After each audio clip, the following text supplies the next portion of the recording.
Well, thank you for being with us today. My name is Michael Mirdad, and I share here and serve here as part of the spiritual leadership. Can anyone share what it is that's on your mind and in your heart that you'd like me to discuss today? Then Spirit and I will weave those together. What have you got? Trust.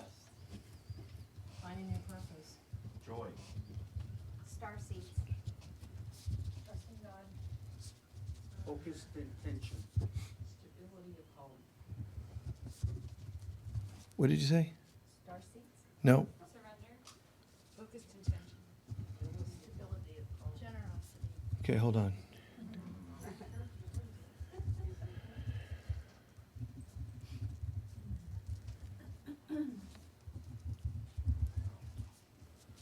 Okay. Homeless.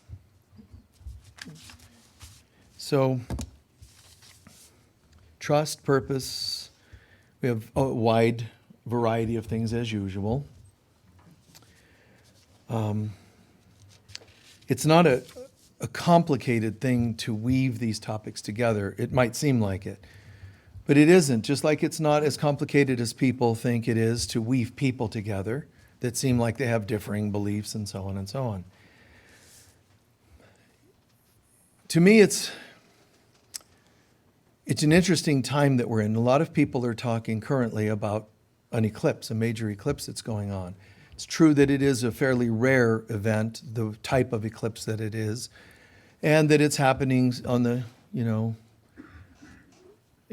strange word, in the shadow of a lunar eclipse we just had as well. So there's a lot going on. But it's interesting to me because people, wow, eclipses are so intense, or whatever, wording they use. Eclipses are a symbol where there's lunar eclipses, solar eclipses, but the whole idea is almost the same as when we talk about things like shadow work, shadow self. Now, some people make a religion out of the whole, honor your shadow self and all that. My perspective of things is different or unique in some ways, because when you eclipse something, when something's eclipsed, it sort of means blocked out, doesn't it? And the last thing you want to do is be part of that which blocks out the light of God.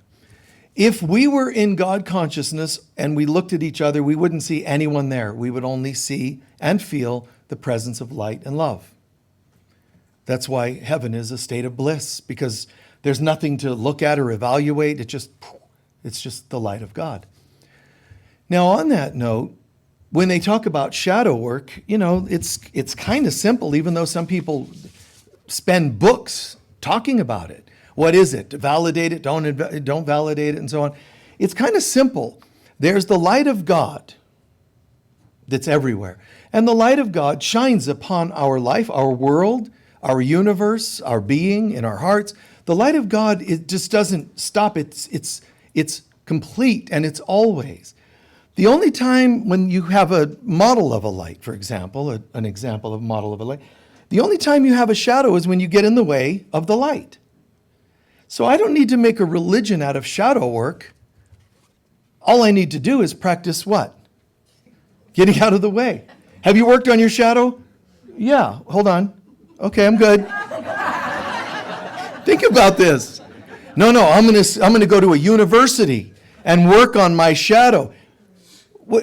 How do you work on it? By the time I move to go work, it's gone. When I go to write about it, I get a pen, it's gone. I got to sneak up on it to catch it. So now the only way I can talk about my shadow is while it's still there. You see what I mean? While it's still there, because if I get out of the way, it goes away.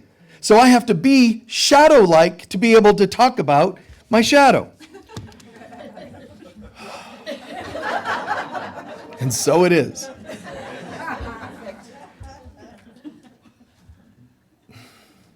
The light of God.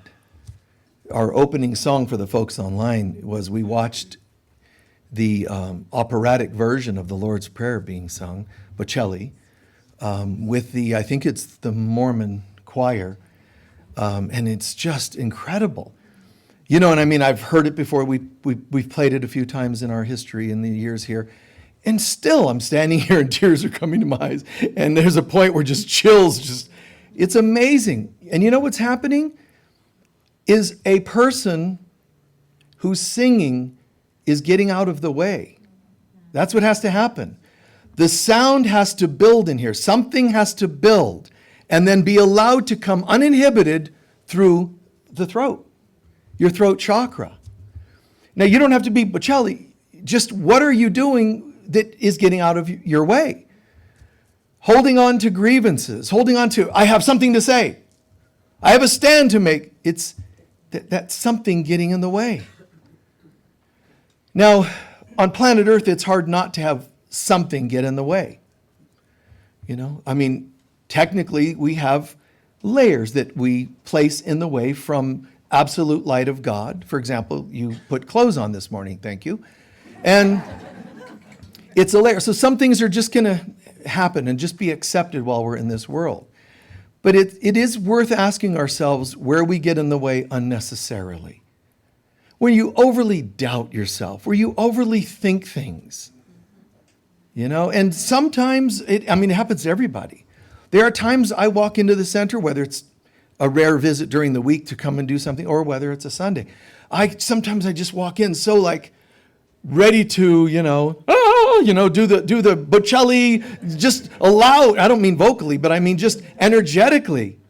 And then, I'm getting ready to, wow, it just feels great to be here. And then a conversation, and then some issue, and, stuff. Oh, the phones aren't working. Oh, and then, and I go back in there to, just seat while we're doing the announcements, and the chair's missing, and nobody knows where the chair went. And so, it's just, this world. Your job is not to find the days where you don't have those. Although we all are going to hope for that. Our job is to deal with them without losing that same tone. So does, that sound, that tone, does it become, do you lose that? You're just about to sing the light of God, and next thing you know, you're screaming from your shadow self. So how do I get out of the way? Well, the simplest is to own that you're off for a second. Give that to God and call in something else. Despite my chair missing, what matters is the peace and love of God. Despite this, what really matters? What really matters? What really matters? That's the quickest restoration back to sanity. We can't contrive a better life. We can't. We can't just put some puppet in office and say, now everything's going to be better. And you also can't just, if only my lawn is mowed, now I feel peace. Nothing on the outside world is going to restore it. One of you is asking about trust, for example. Humans are such control freaks. They think that they're allowed to trust when everything is going their way. That's actually not trust. That's actually a statement of non-trust. So it's going to happen that this world is going to test us all. Everyone, all the time, every day, pretty much. And when you say, I want to know about trust, it's not going to be, okay, listen, if you just do this and you and everybody, okay, now I can trust that everything's okay.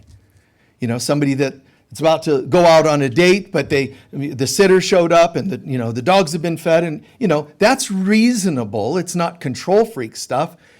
But when we look at ourselves more deeply, we start to realize there's a part of us that thinks I can rest as soon as everything is going the way I think it should. Where in fact we learn true trust means even though something is a little off, I trust you to take care of this. And you can start days. Just yesterday, there was something we needed to do at the center here. My prayer when I was driving in was simply, I trust that you'll even line this up.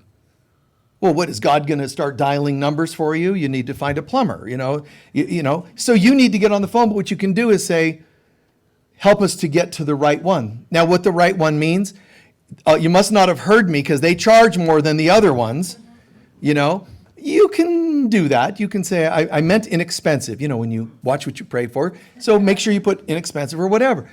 Or do you Do you totally trust that God will pick for you the right one?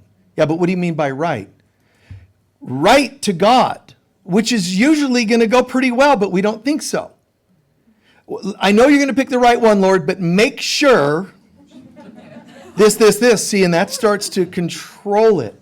And, you know, if God actually listens to these kinds of nonsensical prayers, God would be going, oh, okay. So you want a good plumber, but it has to be at this hour of the day, and it has to be this, whatever. Then God says, you just narrowed it down to where the one that you are ordering up isn't available to answer your call for 6 weeks, let's say. And now you're upset about that. So we have to learn, whether it's romantic or whether it's industrial or whether it's financial, what trust really means.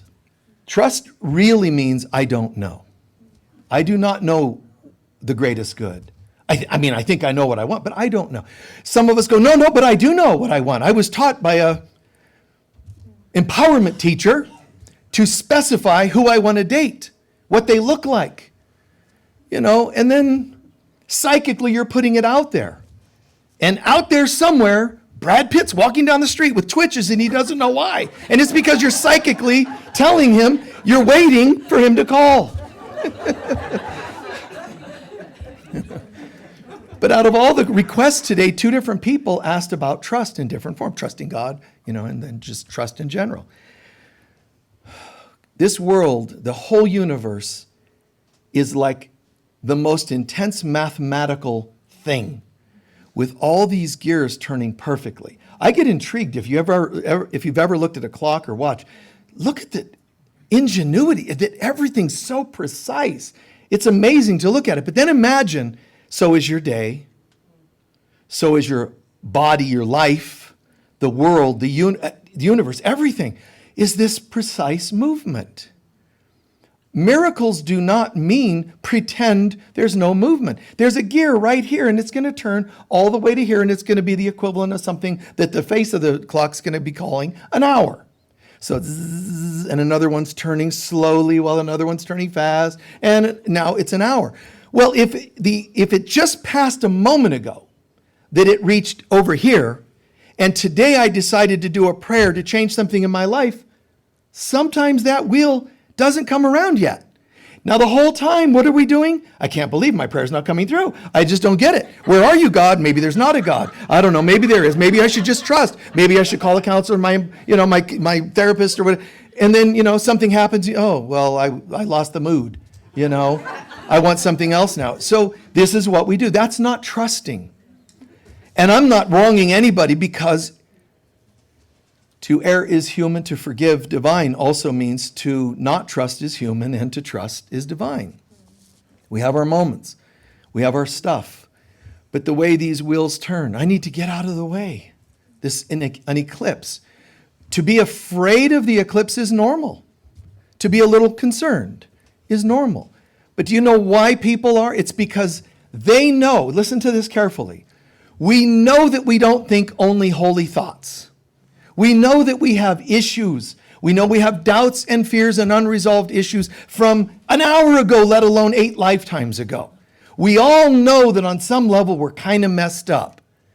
And when a full moon's coming, when Saturn is going to go retrograde, when an eclipse is happening, what's really happening is, I'm about to show up. My stuff. Release the stuff, there's nothing to fear. See, Saturn can only show you. Mercury can't go retrograde and give you my issues about communication. It can only give you yours. So what I'm really doing, as Edgar Cayce puts it, meet self. Or learn to watch yourself go by, is a saying he used to use, which meant observe yourself, self-observation. Where's this coming from? Oh my God, eclipse, wait. Where is this coming from? If Jesus were standing in front of you having a conversation, you said, Jesus, listen, I've got several questions, but one is, what's going to happen in the eclipse? He would have to say to you, what are you most afraid of? Because that's what an eclipse would be. What's going to happen in the full moon? Well, a magnification of whatever you're feeling. Well, I've heard people go nuts. Yeah, it's the moon's fault. The moon's just sitting up there going, oh man, just one more day and I'm going to drop that sliver off and I'm going after you. You know, that's not what happens. Mercury isn't going forward and then reverse just to bother you. You have any contracts to sign? Yeah, you just wait. It's an eclipse, it's the same thing. All we're doing is meeting ourselves. Heal self, and you won't have anything to worry about. So even the worst things that ever go on this planet, including a personal dark night of the soul or a global dark night of the soul, what are they really? They're us doing house cleaning. Why do people sneeze when they're house cleaning? Which is normal. Don't judge yourself for it.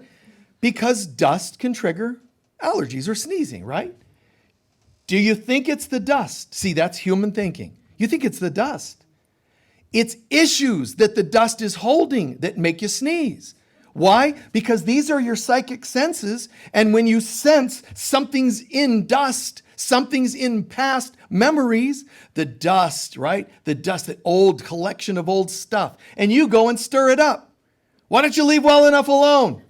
Stop dusting and vacuuming. It makes me sick when you start bringing up the past. See, kicking up dust. Ka-choo. What you're trying to do is, I don't like this. Ka-choo, ka-choo. But it's normal. It's, you know, what am I, like Martha Stewart now? But the psychic Martha Stewart. So that's what's happening. We blame everything. And then somebody else comes out. Did you know it's not dust? It's mites in the dust. So now it's not the dust, it's these mites going, I just can't wait to get into your nose, you know? What if it's nothing else? What if there is nothing else but us and a mirror? That's it, because that's what it is. The world is a hologram, a holographic mirror. It looks 3D, height, depth, breadth, width, you know, whatever. But it's just a mirror. It's a holographic mirror, fancy mirror, high-tech mirror, but it's still us. Mirroring back us. And we sneeze it out because we don't like it. We sometimes literally vomit it out because we don't like what we're seeing. We don't like what we're ingesting, so we get nauseous. We sit for a moment and go, wow, I think I've blamed everything now. I think I got it covered. Everyone and everything has been responsible for my life experiences. What I got that I didn't want, what I didn't get that I did want, it's the mites, the moon, all these things, even gears that are so mathematically precise. Oh, fate came around. There are no gears. Nothing of this exists, which is way philosophical. I get that. It's not like we can just go, well, I just heard this talk about watches and I'm totally awakened and nothing bothers me now. It's not that I expect that, but understand, every time you hear things like this, another part of your mind is changed. And it starts believing something else, which means the hologram can mirror something different.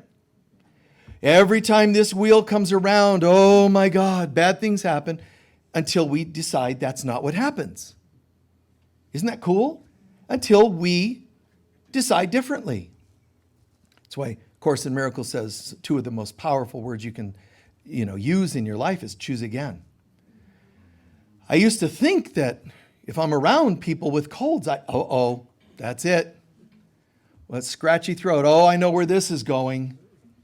And it takes you right back to cold flu season. Some of us do that. Oh, it's flu season, watch out. And we live in that consciousness. And it's not easy to break out of it because the majority of human beings still believe it. When you decide to make a change in your beliefs, you are one against everyone. And if you go out to the world and say, hey, everyone, did you know?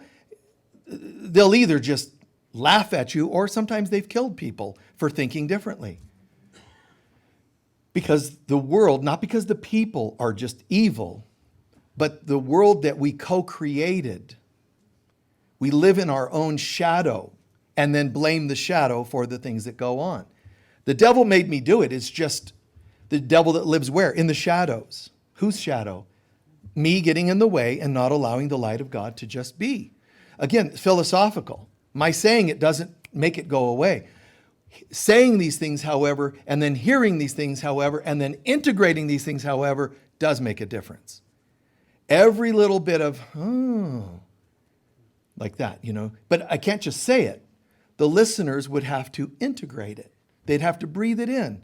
So anybody you bring this kind of lesson to, material to, that's where you're at. You're going to have to experience that they might soak it in, they might not. Some of them might even think about locking you up because, you used to do everything the way we do in our family. Now you showed up and you're like, hey, it's all about love and forgiveness. What are you, stoned? So they'll do an intervention or, who knows what they're going to do. Because sanity is the minority in this world. But this too shall pass. I have to start living sane. And to live sane, you have to access the mind that is sane. The Divine Mother, the Holy Spirit of God, the Christ within it's God. The voice of God, the voice for God. Guide me on how to see this event, because as far as I'm concerned, I feel very triggered, very anxious. It's like, but wait, that's my automatic pilot talking again. That's my compulsive self, which is technically addictive. When you allow yourself to get caught in daily worries, that is called addiction. How do I know that? Because you are allowing a compulsion to do something to run your life rather than the witness going, wait, no, I don't agree with that. I don't agree with that. That's the chooser. There's the addict compulsive going along with the programs of the past, and then there's something else. Long story short, when it comes to, I mentioned holographic life, science is starting to catch up with this, and they will more and more, at some point. Don't wait around for science to prove spirituality. It's just kind of cute. It's just not, you don't need it to happen. It's kind of like, oh, that's nice, and pat them on the head. I'm glad you think you're getting it, Because the way this really works, we are the light of God. Let there be light was the day you were created. So we're all the light creation of God. If we create a false self and put it in the form, in the path of the light, we see a shadow. And then you know what we do? We start to go, that's me. Oh, I tend to be reactive. I tend to be worried. I tend to be a rescuer. I tend to, martyr, whatever it is. It's weird. There's just pure light, and our seeming separation from God, fall from heaven, whatever you want to call it, all it is really us stepping out of our light, creating a false self called the ego or the broken self, the fallen self, whatever, getting in the way of the light, looking at that getting in the way shadow on the screen of life, and then stepping onto the screen and saying, that's me. How you doing? Oh, okay, but struggling, financial struggling. I got a cold, and then I caught a cold, because it's that time the kids are at school. They bring home germs, and I just know I'm going to get sick. And I do. So you're describing a character on an illusory screen. It's an illusion on a screen, and saying that's me. So you're one step away from even curing it because you haven't even owned that the projection is the chooser here that got in the way. So you can't go onto the screen and dust the screen and make the shadow go away. A boxer does what's called shadow boxing. They move, and because you can never beat that person. So you try to get better at dodging them, even though it's you moving, so your timing becomes impeccable technically. Because I'm going to dodge that punch that's coming from me. Well, how do I dodge it if it's me at that speed? How do I become faster than my shadow of me? Something Bruce Lee did in his obsessive concepts of perfection. He hooked up these pads that he would punch, and he hooked them up to electricity. So his goal was to punch faster than he could get electrocuted by hitting these things. Like, wow, faster than electricity. And the shadow boxer doing, the same thing. And we do this in life. We actually identify with that character. Look at, oh my God, that shadow, it's gained weight. You can't gain weight. You're just a spirit being. No, I'm not. I'm that shadow that gained weight. I'm not having a very good day now. Because a shadow look like it inflated a little more. When you change the projection, the one in the way of the light, the shadow will change. But you think you can keep dieting to do it. But go and study diets. There's a diet that'll tell you if you eat more frequently through the day, you'll lose weight. Some other book comes out and says, no, eat once, go several hours of fasting, eat again, and you'll lose weight. Those are opposites. And yet, which one's true? They both get published, they both get used because some people react to this one, some that. But you know which ones you react to? The one you believe in. So this is the believer. Your actions come from your thinking, but your thinking comes from your beliefs. See, thinking still involves some sort of calculation. You know, I decided that I'm not such a bad person, I should love myself more. And that sounds like an empowered belief. It isn't. It's a thought. If you don't believe you're lovable, your thinking will have to work hard to try to conjure up some ideas that you are lovable. It comes to my beliefs. Oh my God, I get it now. Even my thinking is corrupt. Well, I'm just going to think better. That's not the cure. If there's 10 things I need to do to improve my thinking, changing one belief would knock off all those 10. Instead of you going and doing 10 thinking exercises, change just one belief. And everything else starts to change. I believe in you. You know, that's a different thought. Well, this is you we're talking about. Trusting. Trusting what? You don't trust untrustworthy things. If people are believing that they are shadows, I'm not telling you to trust them to hold this bag of money for you. Because you're trusting in fallen parts of people. What I want to do to trust you is, despite your behaviors, and no, I'll hold on to the bag of money, thank you, is I'm trusting that you will get in touch with your real self. Then I can trust your trustworthy parts. Trusting doesn't mean foolishness. Be as gentle as doves, but be as wise as serpents means, you know, keep your wits about you. In this world, there are things you're going to have to decide now and again. So we have this holographic concept. I'll be brief with this as best I can. When they finally did experiments on how creation works, they didn't think it's creation. They thought we're going to figure out how holograms are created. But what they're doing is replicating creation, because you are the light of God, and whatever you believe in starts to manifest. It's not just your thinking. Your thinking adds to it, empowers it, yes, but it's really deep in your heart where you hold your beliefs. In any case, science says, well, let's take a laser, because laser light is the purest form of light that they know of, which means it's a sort of a metaphor of you, because your light. Make sense so far? Your light, so laser light is like you. Does that make sense so far? So they take this laser light and say, how can we learn about what laser light does? And I'm like, wait, it's us that you're learning about. No.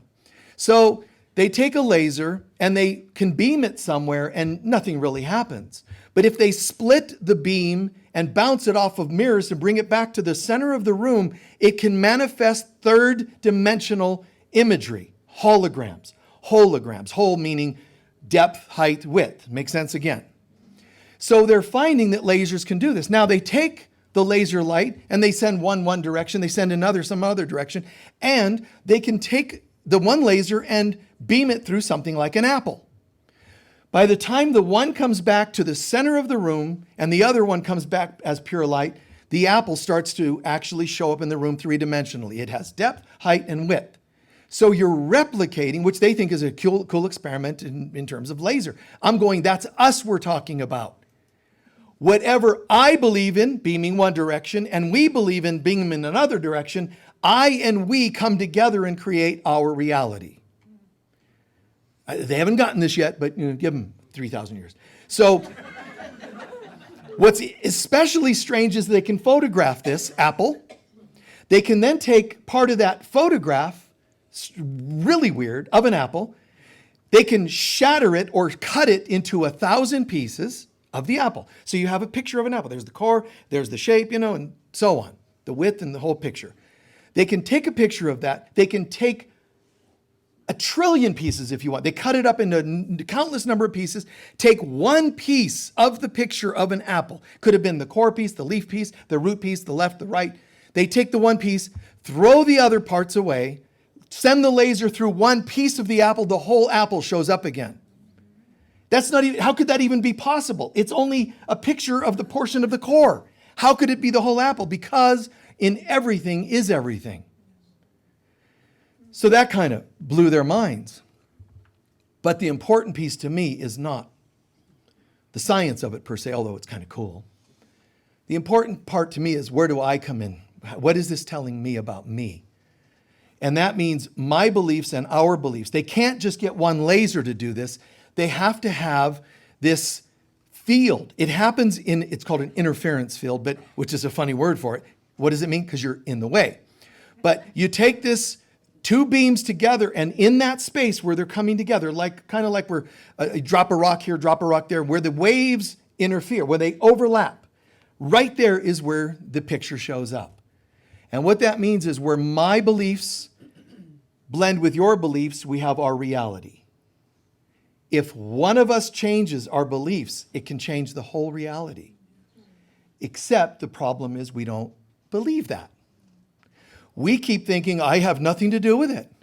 This is the way the world does things and sees things. What you're saying is, I only believe in the right laser, the right-hand laser that comes together and just manifests my reality. This is what people think. This is what people believe. I can't help what the government said, etc.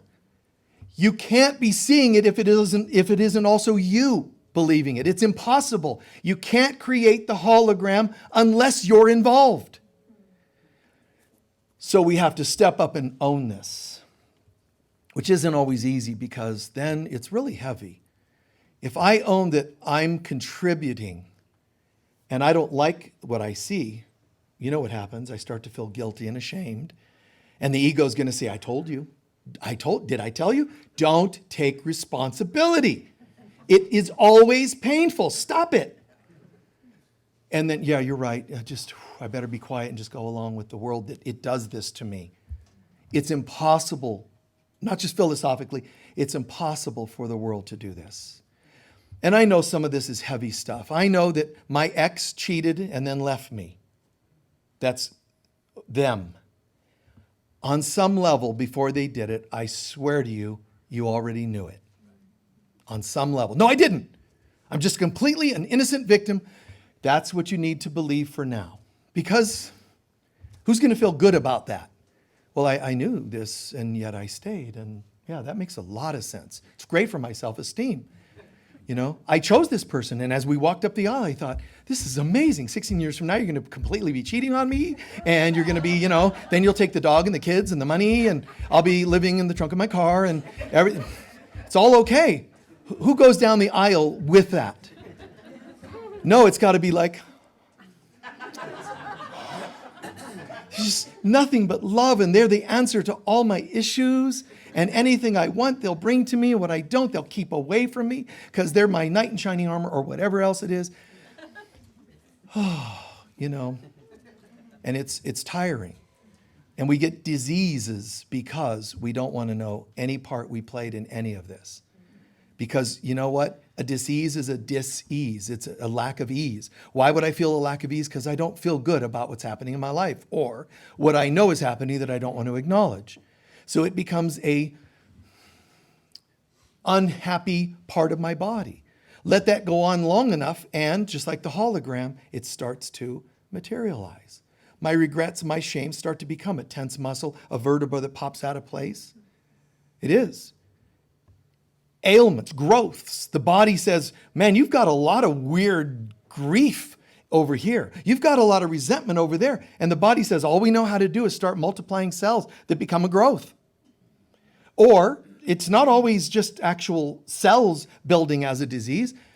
It can actually do things like, you've been complaining about work for 20 years. We've had it up to here. Your soul can say, your human self is complaining so much. We've had it. We have a great idea. On the way to work today, your car is going to fall into a pit, and never be seen again. And then you'll go to the other side and say, what happened? You don't like going to work. But you didn't do anything about it. So we did. We opened up this, one of those holes in the, earth and dropped you in. And last thing you saw was Bigfoot's cave, and the earth closed up and now you're here. Now you got to go back. Married to Bigfoot. Because that's your last memory. Anyway. In the complexities of all these gears, every one of those is my beliefs and our beliefs. And I've set them in motion somewhere. When time began, I set certain things into motion. In between lifetimes, I'm setting some things up. And somebody could say, hey, listen, the gears have to turn, planet Earth, year after year, the things are happening in the illusion. It'll look like there's time. But we can insert another gear where 5 of your issue gears can all be turned properly to be done and dispersed. It's like a new technology. We're going to give you a super gear. And it's going to go, and it's going to take 5 gears out of the picture. That sounds intriguing. What they don't tell you all the time is what that means is 5 of your worst nightmare relationships all in one lifetime, and you're going to come out done with 5 issues. Now you don't have to reincarnate again. It sounds good when they say it because you're in spirit and you're like, nothing phases me. Soon as you come here, you've got to be kidding me. Yeah, we didn't tell you. The first of these relationships is the doctor that accidentally drops you and starts some sort of birth trauma. 20, 30 years from now, you're going to be doing some rebirthing. In some spiritual center somewhere, incense. And then all of a sudden, what just happened? I just remembered being dropped by the doctor. Oh, doctors, AMA, they're all out to get us. And you go into this weird, picketing outside, hospitals, big pharma. And you don't know, I have no idea why I'm doing this, but big pharma picketing, and you have no idea that what really happened, it's called an unhealed wound. I mean, it's just weird how this works. And you want me to talk about trust. Hope does not come from telling God to change the gears, to change the things. You want to feel hope? You have to actually get your mind to learn to zero in on, when this is all over, how are you going to feel? At peace. Alpha and Omega is God. I felt peace in the beginning. I'll feel peace at the end. Yeah, but what happens before the end? There's Judgment Day. Remember, I've said several times along all these years, Judgment Day is one moment before the end. Even the Christians would say that. And watch out, they would say. And I would say, actually, it means starting now, I no longer choose to judge. The next moment is, I'm done. You see? Judgment Day is the end of judgment. It isn't the day you get judged and thrown into hell. It's the day the judgment stops. Vengeance is mine, says the Lord, never meant you leave it to me. I know people, and I'm going to punish all those who hurt you. That's not actually good. Vengeance is mine means, please give your hurts to me. Vengeance, hate, hurt, unhealed wounds are mine, says the Lord. Isn't that a completely different vibe? Even though some of us are like, yes, we would like vendettas to be met and God go get somebody. But be careful, because anyone who you really, really believe is a jerk, like a really hurtful person, socially, globally, historically, anybody you can conjure up, and we all could think of somebody, just take one of them and think they deserve a little. You've now put yourself in that same line of fire. So it's actually very healthy, very wise to say, it does me no good. In any judgment I have, judge and ye shall be judged. It means exactly that. It means that by judging, you're already putting yourself in a state of mind of judgment. As soon as I want to imprison someone with my opinions, I'm in prison with them.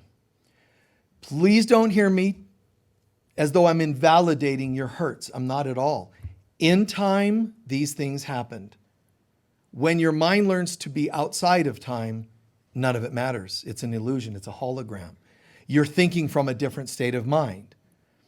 going to a fifth dimensional being, a 12th dimensional being, or whatever, and saying, okay, just tell me this. The truth, please. Really, what brand of toothpaste is the best?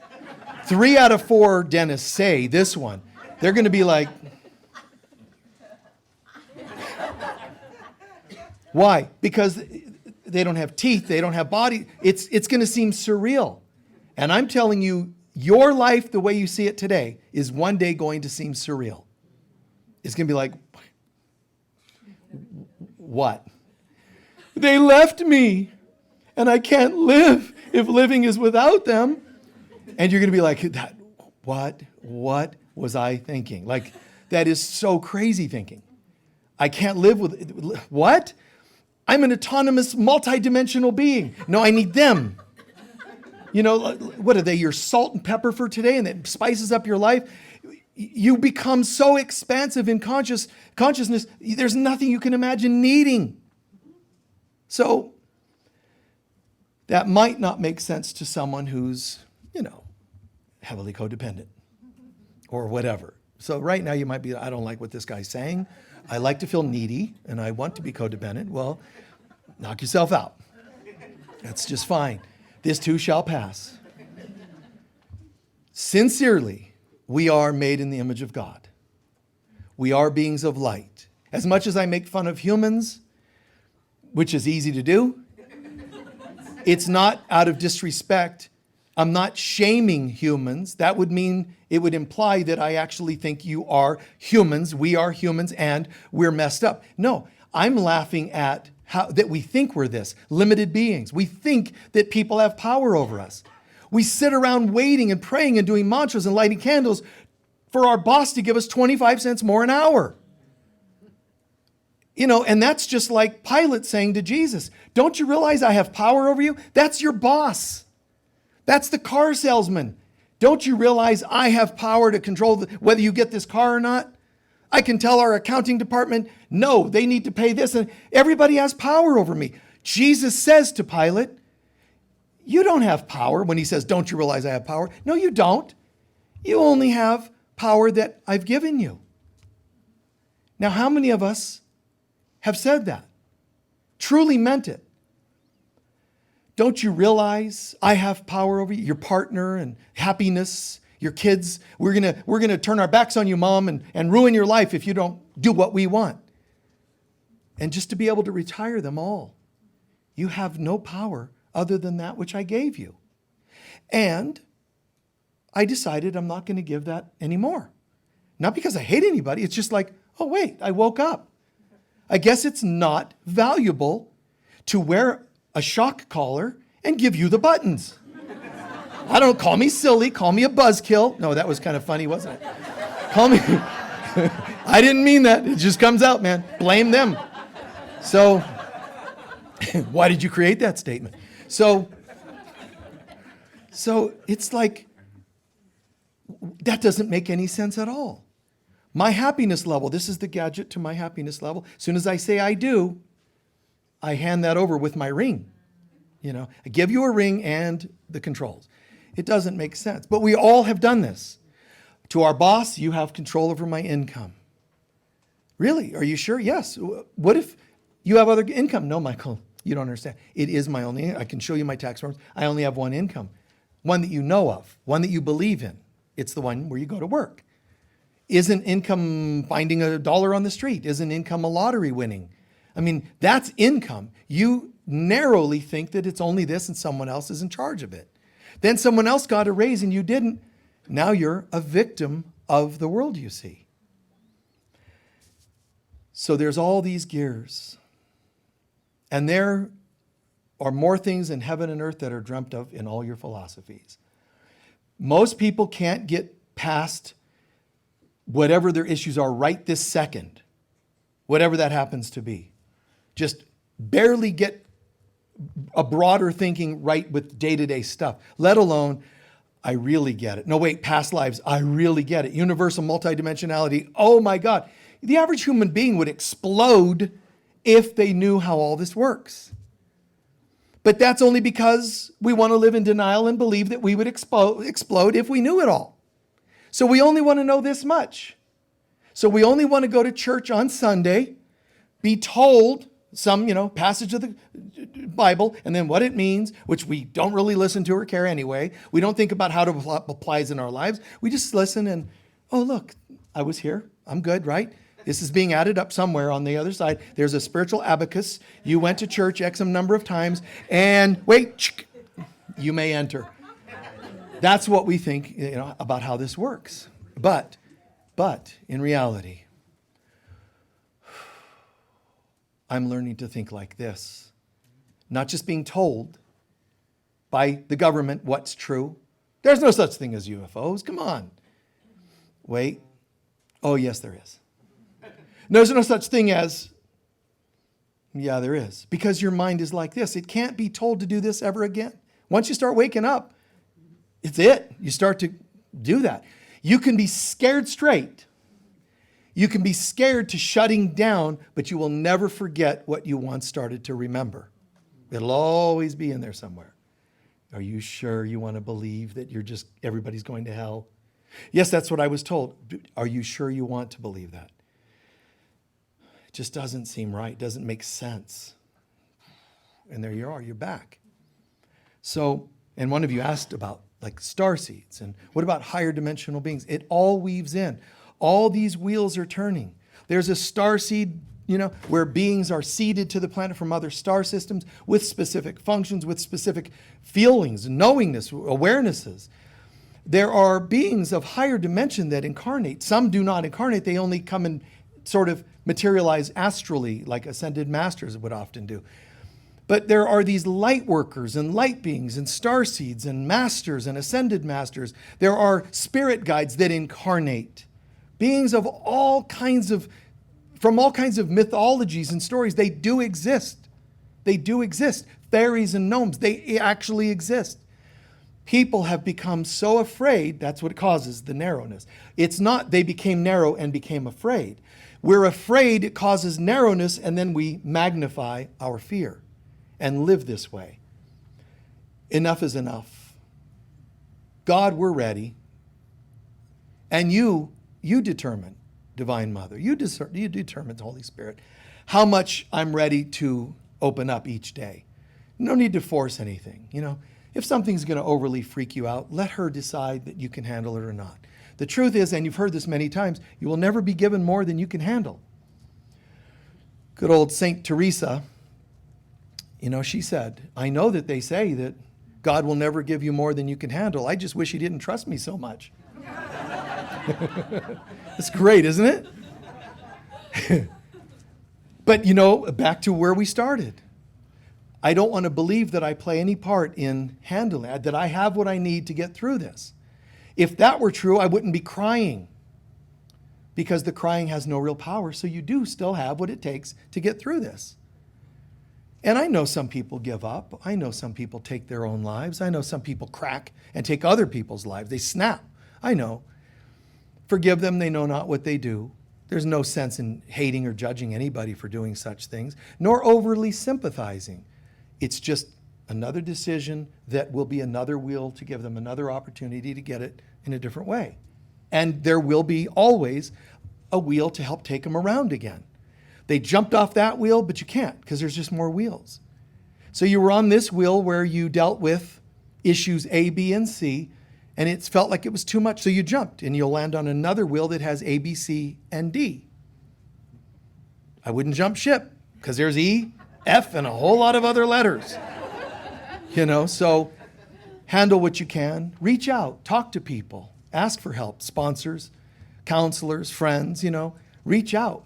If I reach out and say, this is what's going on in my life, and you shame me for it,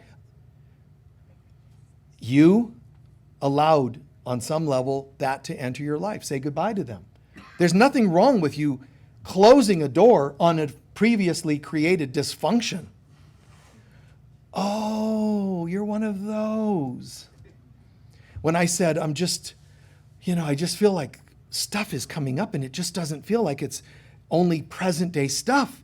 It almost feels like it's past life. Oh, wait, I'm your next door neighbor. I'm a fundamental Christian. Oh my God, you brought past lives. Evil! She's a witch! Burn her! And you're like, I thought we were just having tea, man, and next thing I know, I'm being killed, you know. What you say is, sorry, I meant that metaphorically, but let's talk about something else. And if they can't let that go, and even if they can, you now know that's not a conversation for this person. Don't keep putting yourself in harm's way and wondering why it doesn't change. It's okay to say goodbye. That's called having or creating healthy boundaries. I can't put a boundary up and then judge you. If I put a boundary up, it's not just because of your behavior needing a boundary. It's also, I've reached my limit with you. So I have to own my part in this. So in all this, man, the universe, the cycles, the movements, and an eclipse and a full moon, these are happening to mirror our beliefs that other things have power over us. Does that mean I'm telling you, let's leave? Before you leave, say, no, it doesn't. And now there won't be an eclipse. Things were set into motion. What you can change is how you react to it. See, that's all. How you respond to it, how you react. And I would suggest, allow yourself to shift some beliefs. Well, I got married and now I'm fated to stay married. Well, what do you mean? Like, by who? Well, my pastor said that God does not allow divorces. Really? That's interesting. Is that how it feels for you? If there is a God that loves you, are you telling me God would go, I love you, but stay with psychopath. Stay. Just stay because you married them. It's your problem. You got it. I don't think so. How do I know for sure what is the right decision? Mom, wife that's thinking about a divorce, but your pastor says it's against the Bible, just stop and say, if I had an 18-year-old daughter who married someone like this and came to me and said, Mom, I feel like this wasn't the right decision. This person's being abusive, they're cheating, etc. What advice would you give your 18-year-old daughter? And when I ask people, they're like, oh, I would tell her, you're out of there, man. Let's get you out of there. You can move in with me. You know, let's go on a camping trip. You know, we'll just be like mom and daughter hippie trip, you know, or whatever. The moms rarely say, I would tell them to stay and suffer through it. Why? You know why? Because you have a conscience that knows love and common sense. You would not recommend this to someone you love, yet you're allowing yourself to do it. You know what that means to me? You don't even love yourself as much as you would another person. So think it through again. Don't hate. Just go, oh my God. Today I'm choosing love. And now when you talk to your ex, you don't have to, you know, the one soon-to-be ex, you don't have to, I found real love and you're not included, so there. What you can say is, this might be challenging. You know, when I met you, we were, you know, doing certain things and we were partying and we were kind of out there. And I'm the one who's changing the rules. I don't know, I woke up and found that these things don't resonate with me anymore. It's allowed, it's encouraged. Be compassionate and say, I know this must be hard on you because I'm changing. Instead of, why don't you change? Just say, look, I know I'm changing and that must be hard on you. I'm really sorry about that. I'm not sorry that I'm changing, but I'm sorry that there's some aftermath. So, and I would leave with, I wish we would have caught on sooner. I wish I would have seen all this sooner because then we might have been able to work it. So there's not a failure there. There's a, darn, you know, if I would have seen this sooner, if we'd have known this when we were 18 or whatever years, you know, 48 or whatever, I think we might have navigated this differently. See that? It allows hope. It allows not intense judgment. Not everybody's going to want to hear you talk like that. Not everybody's going to be nice about it. So sometimes you just go, get out. You know, you'll just have to do that. Papers, deputy, you know, sometimes, you know, just, you know, sometimes it goes that way, but never use that as a reason to hate. Use it as a means of saying, I would have loved to catch this sooner before it turned like this. Forgive them, they know not what they do. Please take a few centering breaths.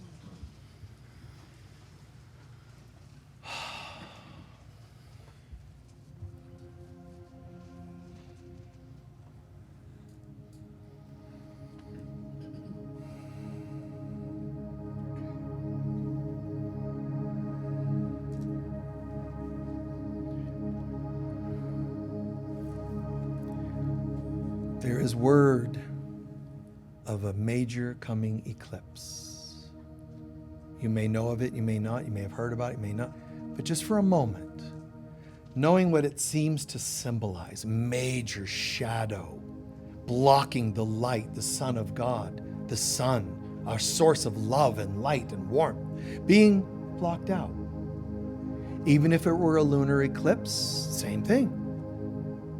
That's a symbol of the Divine Mother being blocked out. So whatever it is being eclipsed, ask just yourself right now, be spontaneous. What negative emotions does this coming eclipse bring up for you? Just in your mind, name a few. It could be anything from, maybe it's new opportunities. It could be dread, because things could happen. A few negative emotions. Just nod your head a couple times when you've thought of a few. About half of you so far. Nod your head a couple times when you see a few negative emotions it brings up. Good. Just now take a moment. Those feelings, not an eclipse, those feelings, go back to any time in your life where an event or person made you feel those same emotions.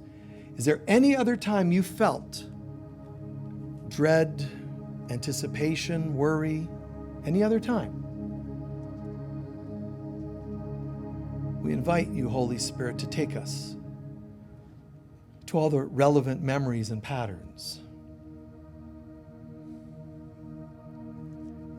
It might be a day ago, it might be 5 lifetimes ago, it might be 40 years ago. See them. Do not recoil, do not deny them, do not minimize them. Well, what is all this about? Don't be afraid. Just see it. So that means this eclipse is not just an innocent eclipse. It's been given power. It is the messenger bringing back your unhealed dark emotions. And all of you, if you tried this at all, if you're brave enough to try it, you came up with a couple of negative emotions. And I'm saying to you, this is a messenger bringing back those emotions. If you deny these emotions, if you don't look at them, you will miss an opportunity to heal, and this will have to magnify and become even bigger. I see them, my Lord. I see the unhealed wounds. I see the hurts. The devastation this could cause in cataclysmic events, earth changes, believe it or not. Brings up what? Fear and this is unfair and I don't get it. All those feelings, look at them. You felt this way in your family. You felt this way in your church. You felt this way with government. You felt this way at work. You felt this way when you got a divorce or whatever. All of that is back. You can't deny it or you wouldn't be remembering these things. They're there. The eclipse is a messenger, as is everything else in the hologram. To you, Father, Mother, God, I acknowledge this is not just an eclipse. There's not just a comet coming out in the sky that some people are talking about. This is not just anything. This is everything. To you, Father, Mother, God, onto your altar found in my heart, I surrender all of the eclipse, all of the planets, stars, moons, heavenly bodies involved. I surrender space, the universe, this earth. I surrender all the people involved. I surrender all my hurtful people from my history, all selfish people, everyone that pops up when I think about where else did I feel this? Whether it was high school, elementary school, all of it, teachers, everyone and everything, remembered and not remembered, known and unknown. I give everything to you. And picture this. Slowly, that shadow that's eclipsing the sun disappears. It fades. However much, we don't know how many turns of the gear that we're affecting. We don't care. Don't get attached. Just know this. That shadow starts to fade. And we start to feel and see the light of God shining upon us. The messenger has been heard. Each of us using it to heal our stuff. And therefore, the messenger can now bring a different message. Not a crucifixion, but a resurrection. I'm already feeling it now. As I surrender the past, the crucifixion feelings start to fade.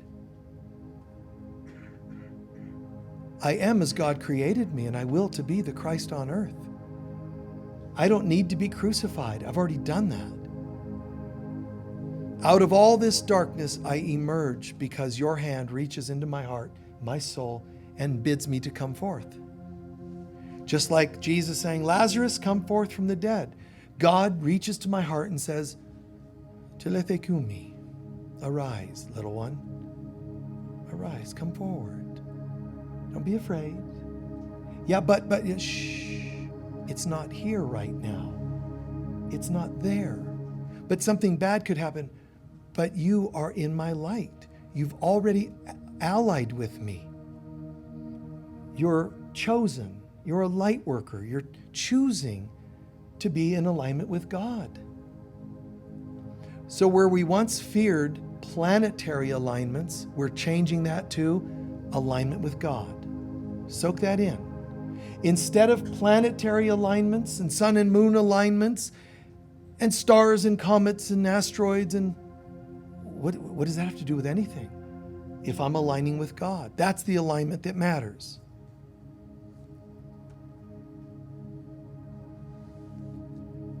And in advance, we give thanks that this is true.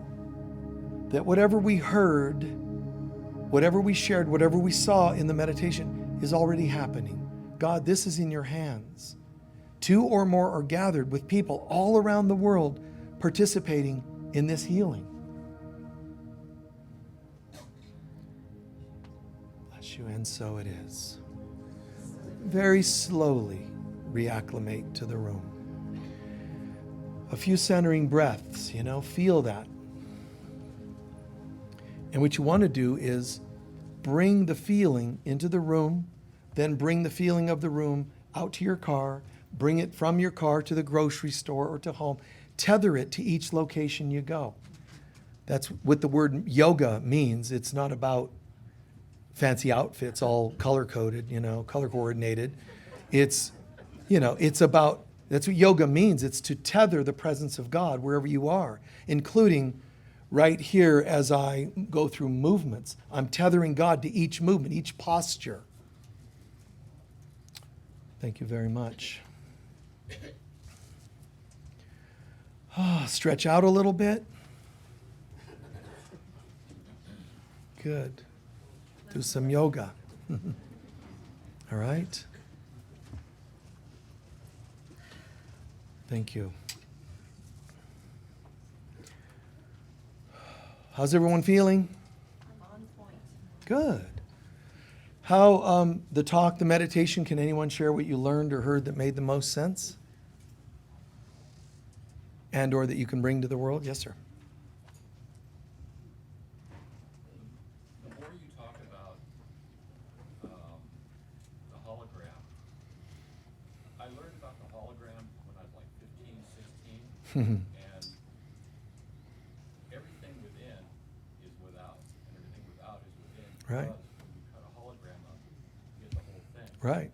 So we've got these gears that are in this grand hologram, these cycles that aren't real. Right. But like you keep saying, you have to respect that. But I need to meditate on the fact that these cycles aren't real. Right. There's the concept that all these gears and mechanisms, everything is perfectly where it needs to be right now.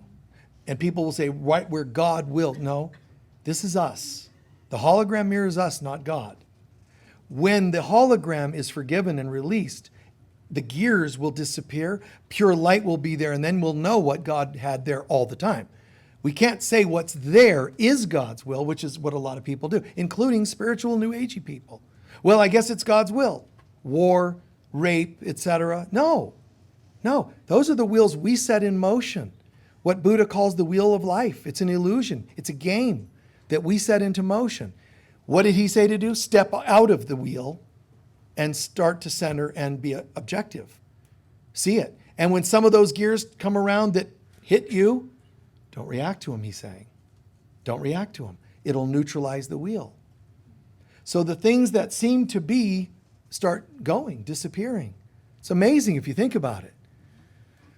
It's like, there's a Kung Fu episode, the TV show, where he's being attacked by this demonic being who's materializing, throwing things at him, and he can't fight it. He can't fight. He's trying to do all this Shaolin movements, and he gets hit where he doesn't expect, and just goes on and on. Then eventually, he just sits down. And the being's going, "What are you doing?" In Kwai Cheng, "I created you. Now I can uncreate you." And the being, "Oh, we're melting," and gone. I know it sounds like we wish all exes would exit like that, just disappear. And I joke like that, but I know that stuff hurts. Which is sometimes why it's healthy to get a laugh once in a while. Yes? One thought that I had, we were talking about suicide. Let's say jumping off the wheel can sometimes be the lesser of all. That's how it feels. For some people, if things are overwhelming, it's all the same. Whether you jump off the wheel in suicide, whether you jump into divorce, whether you jump out of a job, they all say the same thing. This is as much as I can handle. There isn't God on the other side going, tap, tap, tap, tap, so judging you for it. It isn't. It's only you meeting yourself. What am I contributing to if I remain? That's another thought. What are you contributing? One of the things that it's amazing that people don't understand, depression and futility and feelings like that, we think, okay, well, maybe medication, maybe if it's a nutrient, maybe this. One of the most profound cures for feeling futility or I'm not making a difference, etc. You know what? Go donate time at an animal shelter, and here's what happens, or wherever. Be of service. Here's why. If you make a difference in one person's life today, you made a difference. What happens is your soul realizes, if I had not been there, that person would be all the worse off, which means I have a purpose. I can make a difference. I don't care if it's a cat, dog, person, a group of people. When you make a difference in people's lives, it's almost impossible to feel as futile. So service is one of the best cures for depression. I'm telling you, I can't go into all the pieces as to why and what it does energetically, but your root chakra starts to activate more and tether you to the planet because I just made an incredible difference. Now, I've made a difference. I've lived this way so many years, sessions and people and tears and all kinds of healings, and still this world can get to me sometimes where I think, I don't want to be here. There's absolutely days where I'm like, okay, where's the ejection seat? Button, poof, catch me, Lord.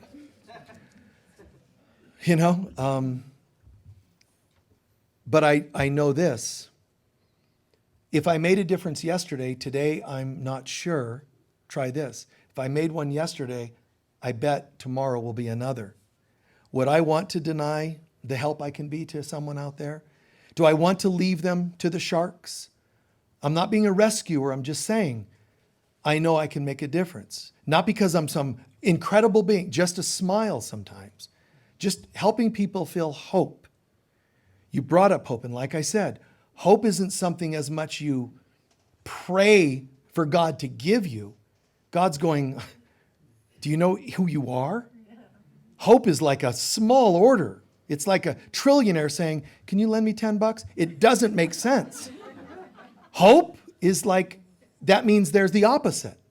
So God almost would laugh at the idea of asking for, what God wants you to do is ask to remember who you are and then you'll automatically feel hope because there's nothing else.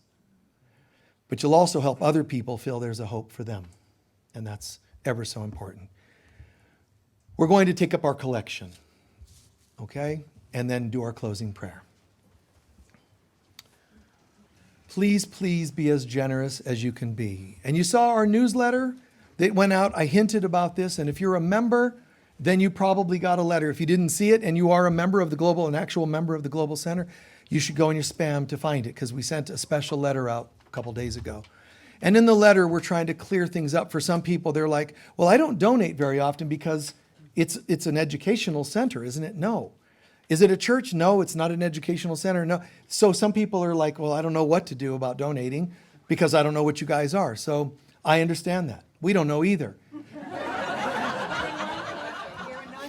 Because there's no name for it. It's a new paradigm.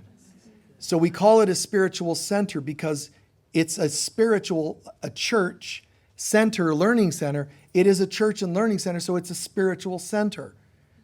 And I'm a spiritual leader, not a rabbi, not a pastor, so it is different. It's a paradigm that some people don't get, but it has adversely affected their ability to treat us with the respect and reverence that common churches, churchgoers do at common churches. They might even only be teaching at a surface level, and people are doing their tithing and donating. And here at a deep level, and people are like, well, bye, And I'm not putting pressure on you here. And I'm not even going to say, when people don't believe they can afford it, I never want you to try donating when you can't afford it. If it'll cause you to skip a meal, don't. It's okay. What I'm going to ask is if you can't afford, start to ask for opening your mind for more. And when you donate $1, you'll find next week, maybe a month later, you can afford 10. When you eventually go from 10, it'll keep going because your consciousness will keep growing. So it is enough to send us your love and support in here, in prayer. It doesn't always have to be money. But those of you who can, it all adds up. So thank you for your donations of 5, 10, 20, or whatever. And those of you who have even more available, God bless you for trusting to donate more. Because you know what? This is all that matters. God, our connection with God, and feeding our source for awakening. It's all that matters. It's more important than, I got to save up some money because I'm going to go to the track or the casino. I mean, I understand your addictions and needs. But, try a happier dream, where you can connect and donate to things that change the world for the better, not just a gamble for the minute. So thank you very much. Now, we're going to do our love offering prayer. It's a prosperity prayer. It's an affirmation. It's the truth. Together, please. Divine love flowing through me blesses and multiplies all that I am, all that I have, all that I give, and all that I receive, and so it is. Thank you. This beautiful lady here, oh my God, she's visiting us, and I'll keep it brief, but she's visiting us from Colorado. And they've been part of our group here for a long time. But she just, some months ago, was in her yurt, and it exploded because of a gas leak or something. And her partner walked out. He was going out to the property, heard the boom. He turned around, and he saw the yurt several tens of feet up in the air. And when it landed, her legs were pulverized into non-existence. She landed on concrete on her head, but no head injuries. And so she lost her legs, and yet she gained her heart.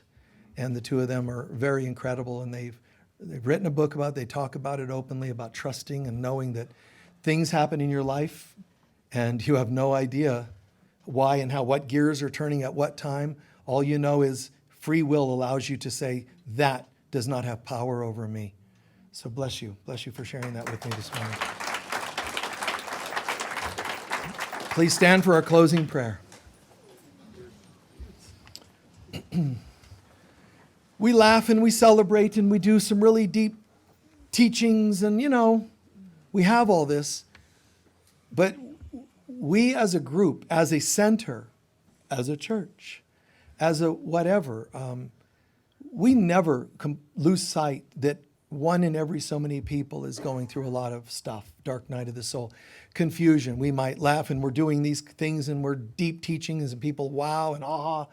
That doesn't mean that we're not aware of suffering and hurt. So, those of you dealing with anything right now, whether you're online or in the room, we can all just intuit who you are, or we can ask you to step up and energetically ask for help. And here's how I'm going to ask you to do it. If you're struggling in some way, just reach your hand out and touch someone next to you, just on your own. Just put your hand out and let someone take your hand, or you can put your hand on their shoulder, and that's enough for the rest of us to know, I'm sorry. How can I help? And the help inside. The outside, it's fine if help comes. But what we're doing is we're supporting you. You had the courage to say, help me. Now your help me goes to a fellow brother, sister on this planet. It goes out to all of us light workers. It goes out to Christ and the Holy Spirit. I acknowledge it. I'm struggling in some way. And I don't know what to do. My head might think it knows. I don't know. And in the I don't know, I'm an empty vessel that can be filled completely with the presence of love, peace, joy, and abundance. You are as God created you. You are the Christ on earth. I know that it doesn't feel that way now, but I speak on your behalf, is what we're all saying to those individuals. The light of God surrounds us. We are the light of God. The love of God enfolds us. We are the love of God. The power of God protects us. We are the power of God. And the presence of God watches over us. We are the presence of God. Wherever we go, God is, I am, we are, and so it is. Peace be with you all. Thank you.